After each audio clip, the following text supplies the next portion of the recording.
so fake. It's an auto ref match, the wackest shit ever. Okay. You can't switch that off.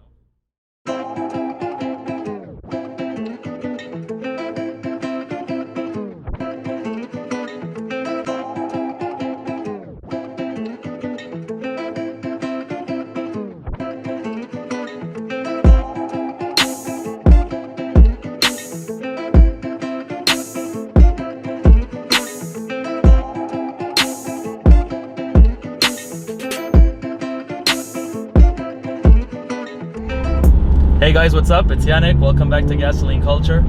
So one of my best friends, Michelle, was kind enough to give me his car while he's away on holiday. And so today we're driving a 2016 Porsche Targa 4S. Yes, this is the twin turbo. This is the new model that all the Porsche fanboys have been bitching about. And it's a manual. That's the most interesting part about this car. The spec in general of this car is awesome. It has absolutely everything except the ceramics. So it's got the four-wheel steering, it's got the PASM, it's got the PDCC, four-wheel steer. And yeah, as I mentioned before, the most important part of the car is it's a manual transmission. This means Porsche is still making them, and it also shows that people are actually still buying them, which is awesome. So you guys out there, keep buying manual Porsches and they will keep making them because that's what we want. So without further ado, let me give you a couple numbers here. We have 420 horsepower and 500 Newton meters of torque from this 3-liter flat-six twin-turbo motor. The car weighs in at 1,675 kilograms and does 0 to 60 miles an hour, that is, in just over 4 seconds. Now remember, this is a manual car, so obviously it's a little bit slower than the PDK. And it's actually a Targa, which is based up on the Cabriolet chassis, which is heavier, and it's the four-wheel drive version, so this is probably the heaviest iteration of the car. Let's start off with the interior. The first thing that you see when getting into this car is this beautiful steering wheel that is straight out of a 918. I love the fact that it's not flat-bottomed, so I can actually text while driving and still steer with my knees. It's perfect, it's really convenient. Just kidding, I don't text while driving. I don't actually text at all. And it's got this cool toggle switch on it, which lets you switch from normal mode to sport mode, sport plus, and individual, which at the same time basically frees the center console of the bazillion buttons that Porsche usually has. And it just looks cool. Like, the whole driver involvement is kind of increased as well. I really like the look of that. So further things which are really nice about this interior are just the general fit and finish.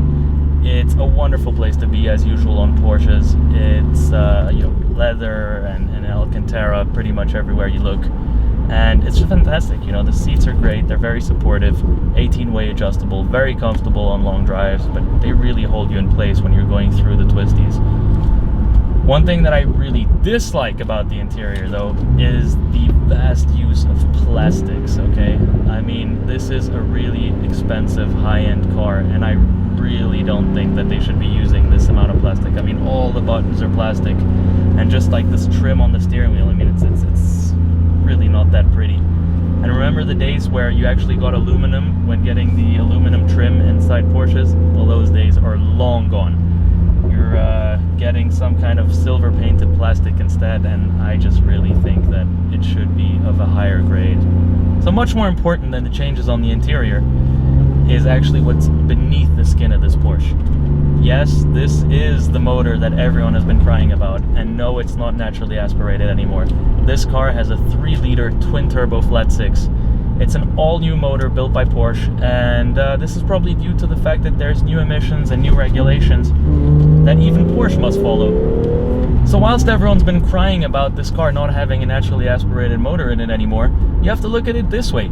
I mean, look, if there's any car manufacturer out there that has huge history with turbocharging, think of a Kramer K3, think of those legendary cars, then it's Porsche. And I think they've done a very, very good job here. So automatically that brings me to the power delivery. I mean, this car, you know, there's no doubt about it. It's turbocharged, there might be a little bit of a lag there, but it's really not that bad. I mean, let's talk about the old car. The car was naturally aspirated, 3.8-liter flat-six, instant torque, instant power delivery, but only really above 4,500 RPM. I mean, everything under that was kind of dull and kind of boring. This car, however, is entirely different, and you can really tell that Porsche tried to carry over some of the naturally aspirated characteristics of the predecessor into this car. From 2000 RPM on, boom, instant torque, all the way to redline. I mean, this is not obvious, and there you can really see that a lot of high-end engineering has gone into this motor. It's a really, really capable thing. So to further exemplify what I mean by that, if you compare it to BMW M4, which just throws boatloads of torque at you in the mid-range and breaks the tires loose, and then basically dies off 1000 RPM before redline, that's not what you want from a turbo motor. I really think that it should be kind of going towards a more progressive, more linear power delivery, and that's how it's calibrated by Porsche here. I mean, the motor really picks up from the low end, but it still keeps its power. It delivers the power all the way through the mid-range, all the way to the top. It's really fantastic. It's something that is almost unprecedented. And that actually brings me to the sound of this car. This car is fitted with the PSE, so Porsche Sports exhaust. It's the one with the ugly twin tips in the middle. I do think that the standard exhaust is a little bit prettier, but I would really recommend getting this, because there's no doubt the motor's quieter and it doesn't have that visceral growl and sort of howl up top that the naturally aspirated car has. But with the PSE, pretty damn good.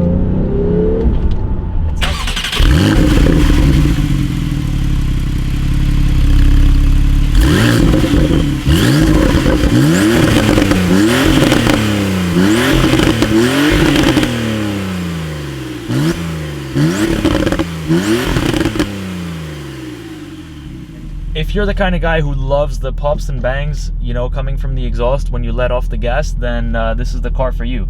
And by the way, if you're filming like an exhaust video, or you're just trying to capture the sound, especially the pops and bangs, it only does it in sport mode and not in Sport Plus.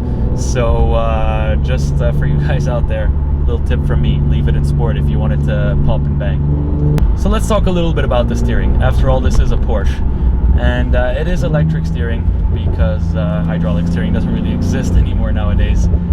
But it's pretty good, I have to say. It's surprisingly good. When comparing it to its predecessor, it's a vast improvement. That car felt like it had dead steering. It was just you know, heavy in the wrong places and too light sometimes.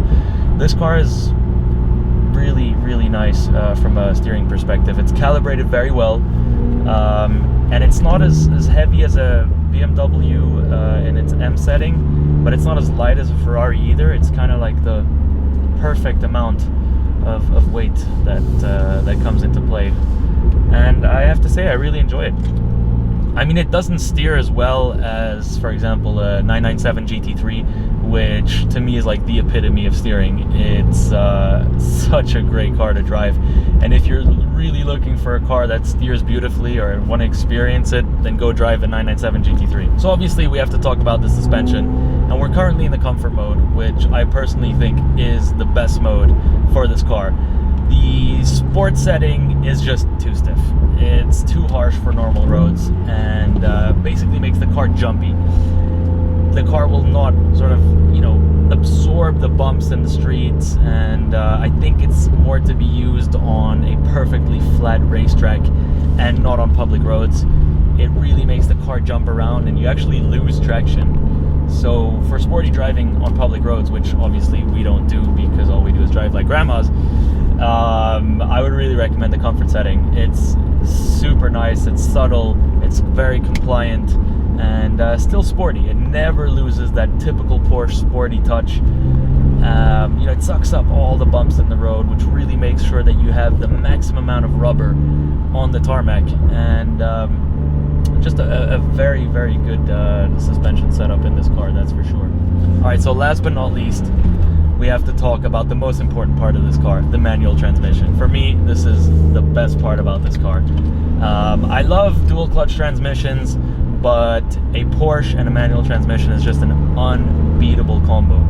And I'm really happy that Porsche brought the manual transmission back. Shouts out to Porsche on that, because I think it's very important for people that still want to enjoy drivers' cars. And yeah, I'm really hoping that the next GT3 is going to come with a manual as rumored. That's definitely going to be a hell of a ride. And I think it's cool that they're listening to their clients, you know. I mean, everyone's been asking for it, and there you go, they're building it. So props to Porsche on that. I really think you got to look at it this way. One of the cars that I miss the most out of the full Porsche lineup is a manual turbocharged Porsche. Ever since the 997 finished production, we only got the 991 Turbo and Turbo S, and they come in PDK only. And this is really extending the product line. They have a car with a turbocharged engine and a manual transmission, and that for me is a very, very compelling thing.